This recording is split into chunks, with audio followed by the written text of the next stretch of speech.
El Tribunal Supremo Electoral emitió un comunicado por medio de sus redes sociales en donde prohíbe la puesta en marcha de actividades de proselitismo por parte de los diferentes partidos políticos. En el documento se advierte que quienes violen las disposiciones establecidas en la ley electoral y de partidos políticos podrían ser sancionados de acuerdo a lo que establece la ley, desde los $500 hasta los 250.000 quetzales.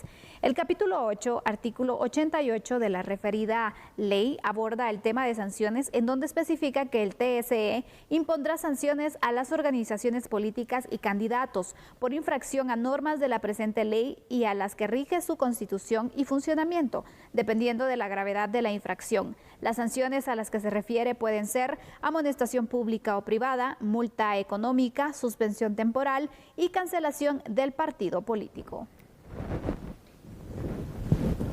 Bueno, aquí tenemos que recordar varias cosas. Número uno, el derecho a elegir y ser electo e integrar estas organizaciones políticas es un derecho fundamental, ¿no? Al final de cuentas.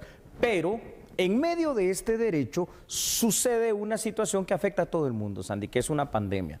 En medio de esta pandemia, entonces, también hay disposiciones y hay prohibiciones en este momento. Y por supuesto, aparte de ello, lo que tú decías, las prohibiciones específicas y estrictamente legales que en este momento le prohíben por cualquier razón a cualquier partido político hacer actividades ya de orden proselitista, es decir, se puede llamar a la afiliación para aquellas organizaciones políticas que ya están debidamente inscritas. Pero en un caso concreto, mejor dicho, existe una organización política, vamos a omitir su nombre, que iba a celebrar a finales de este mes precisamente su asamblea general. Entonces, con estas nuevas disposiciones y estando en un estado de prevención donde se supone que no puedes dar esas grandes reuniones, entonces no se puede celebrar. La han corrido definitivamente para el mes de mayo y ahí habrá que esperar cuáles nuevas disposiciones pueden venir. Pero esto cae por su propio peso. Ahora, por supuesto, esta es la parte buena en cuanto a la prevención. Ahora hay una parte mala.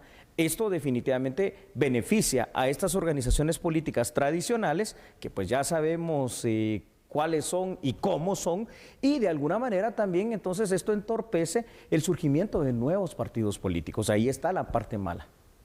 ¿Cómo es que afecta, Julio, y cómo es que favorece más a unos partidos que a otros, especialmente los que ya están establecidos, los que ya tienen pues tiempo de estar en la participación política versus las nuevas creaciones? Bueno, sí, definitivamente aquí tenemos que hablar de un fenómeno que parece increíble también al analizarlo aquí en Guatemala. Fíjate, el Tribunal Supremo Electoral daba la información en estos últimos días que hay 19 o 20, si no mal recuerdo, pero si no es 19, son 20 organizaciones políticas debidamente inscritas. Son 20, pero hay una que está a punto de desaparecer en lo inmediato y otras dos que están en ese proceso. Exacto. Ahora, hay 40 y pico de organizaciones políticas que se quieren lograr constituir también en partido político. Esto nos debe llamar a la reflexión. Y la reflexión es la siguiente, es decir, quiere decir que aquí los partidos políticos en Guatemala no han logrado constituirse como tal verdaderos partidos con verdaderos seguidores, sino que simple y sencillamente los utilizan como vehículos electorales. Y es ahí donde vemos también el fracaso,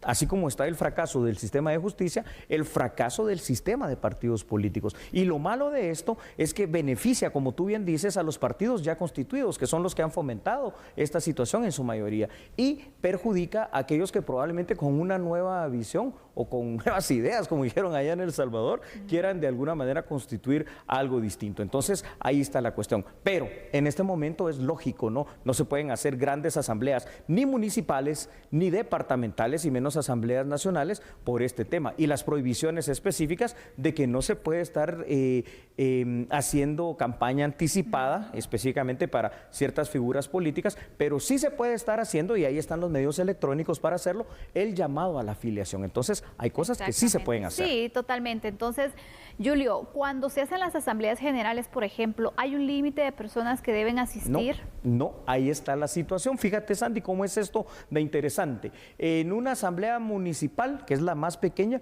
pueden participar unas 5 personas en promedio. mínimo, ¿verdad? Y ya con eso la puedes celebrar. En una asamblea departamental lo puedes hacer con un promedio de entre 15 y 20 personas y ya con eso, a pesar de que suene poco, ¿verdad? Pues con eso lo puedes realizar. Pero una asamblea nacional no tiene regulado esa situación. Y si tú te das cuenta, las distintas asambleas nacionales de los distintos partidos u organizaciones políticas oscilan más o menos entre unos 4,000 a 7,000 personas que logran reunir en los distintos lugares donde las van a celebrar. Pero más que todo se hace para que se piense como que una muestra de existe... poder. Exactamente. Supuesto, ¿no? Entonces, Supuesto poder. Bajo te pregunto esto porque, por ejemplo, si nos regulamos entonces por el aforo que ya está establecido en el estado de prevención y no hay un número exacto para poder realizar asambleas generales, pues ¿por qué no lo realizan? Y también aquí ponen la creatividad los partidos políticos de, bueno, no puedo tener mucha participación de personas porque el aforo y hay que ser responsables, pero entonces voy a apoderarme de las herramientas electrónicas y voy a llegar también a la población. Podría ser una alternativa, ¿no? Hay plataformas electrónicas que te permiten, si vas a dar una conferencia o si vas a dar algún mensaje. Los streaming que están ahora mucho de moda. Exactamente, y ahí puedes tener entre 100 a miles de personas, ¿verdad? Sí. Y esto obviamente pues también tiene cierta certeza. Lo que hay que utilizar es, como tú dices, toda esa herramienta. Aquí en Guatemala lo que ha faltado es esa modernización por parte del Estado. De esa manera y de esa cuenta hasta se podrían hacer algunas situaciones muy propias por el tema de la pandemia. Es decir, si son 22 departamentos con 22 secretarios departamentales, más el tema metropolitano y el distrito central, pues entonces esos 24 secretarios que estén ahí de manera virtual con los secretarios del comité ejecutivo y los 48 del comité ejecutivo y unas cuantas personas más, y puedes celebrar una asamblea de manera digital, ¿no? Si no lo quieres ir posponiendo y para también evitar algunos atrasos o problemas que se puedan dar, esta es una muy buena alternativa. Hay que poner ya a producir nuestra mente y a irnos a lo que se viene, a la nueva era. Pero con lo que vamos ahorita también es con datos, Julio. Claro que sí, Sandy, ahí los tiene usted, por favor, en pantalla. El Tribunal Supremo Electoral, Sandy, recordó la prohibición de realizar actividades que violen la ley electoral y de partidos políticos. La violación de estas disposiciones podrían llevarse a cabo tanto por las organizaciones políticas como particular y especialmente por los candidatos. Específicamente en el capítulo 8 de esta ley y en el artículo 88 se aborda el tema de las sanciones que podrían ser impuestas, y son sanciones tremendas, ¿no? Porque $500 de pronto pues no es poco, pero no se vuelve tanto, pero 250,000 quetzales ya es una sanción importante, ¿no? Totalmente, Julio. Aquí sin duda alguna hay que ver de qué forma se pueden seguir realizando ciertas actividades que la ley está permitiendo y también ante ciertas dudas hacer la consulta al Tribunal Supremo Electoral. Porque si no, después vienen estas multas, vienen las sanciones y bueno, no es favorable también para las agrupaciones políticas.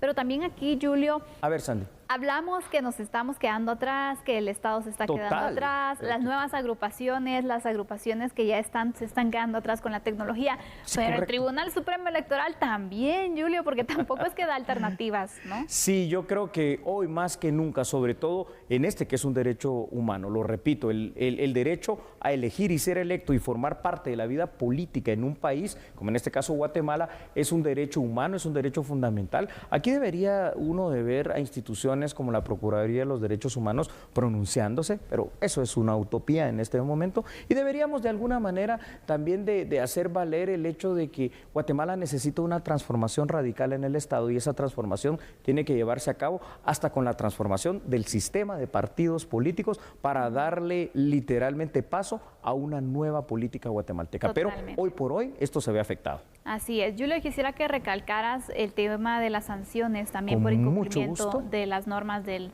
Tribunal Supremo Electoral. Claro que sí, Sandy, hagámoslo, veamos datos, por favor, en su pantalla televisiva, y usted los tiene allí, porque detallando las sanciones que pregunta Sandy, podrían ser impuestas en caso de violar la ley electoral y de partidos políticos. Esas sanciones oscilan de los $500 hasta los 250,000 quetzales, que eso es tremendo. Aparte, lo puedes violentar varias veces. Además, dependiendo de la gravedad de la infracción, podrían imponerse sanciones como una amonestación pública o privada, más multas de carácter económico, obviamente, la suspensión temporal e incluso la cancelación del partido político. Entonces, esto, ¿verdad?, es donde llegó el momento de utilizar lo que tú dices, simple y sencillamente las herramientas electrónicas. Algo que había costado tanto aquí en Guatemala, fíjate, en el sistema de justicia, que es hacer las audiencias a través de plataformas digitales, hoy por hoy, ya por la necesidad, pues son una realidad. Si las audiencias donde se está dirimiendo la culpabilidad o la inocencia, la libertad o la cárcel de una o varias personas se pueden hacer de esta manera virtual, ¿cuánto más no se podrán hacer, por ejemplo, si se hacen las clases también, el tema de las asambleas? ¿Qué te parece? Exactamente. Yo creo que ese es el punto al cual se tiene que estar apuntando. Porque mira, Julio, la pandemia no es que ya en un par de meses vaya a terminar. No. Realmente todavía falta y no hay una luz de cuándo se puede acabar esta situación. Entonces, sin duda alguna, el tema de los partidos políticos tiene que ir pensándose mucho con miras a la tecnología. Ahora hay formas de verdad de poder realizar eventos, actividades por medio de ese streaming de las producciones. Incluso puedes montar una muy buena producción, Julio, haciéndote valer de personas expertas y de estas plataformas digitales. Incluso te diría, hasta te puede reducir costos. Totalmente, porque siempre tiene que haber presente un delegado del Tribunal Supremo Electoral. En este caso ya no hay ni que desplazarlo, puede estar presente de esta manera. Y si no pudiera estar presente, si esto queda grabado, después lo puedes hacer llegar al Tribunal Supremo Electoral con la evidencia total. ¿Te parece? Bueno, ahí dejamos las ideas, a ver qué es lo que van a hacer, ¿no? Por supuesto, veremos entonces cómo es que vamos desarrollándonos en el tema tecnológico. ¿Nos vamos a la pausa? Nos vamos a la pausa, pero regresamos con más información y usted no cambie porque nosotros somos aquí en TN23 a la medida.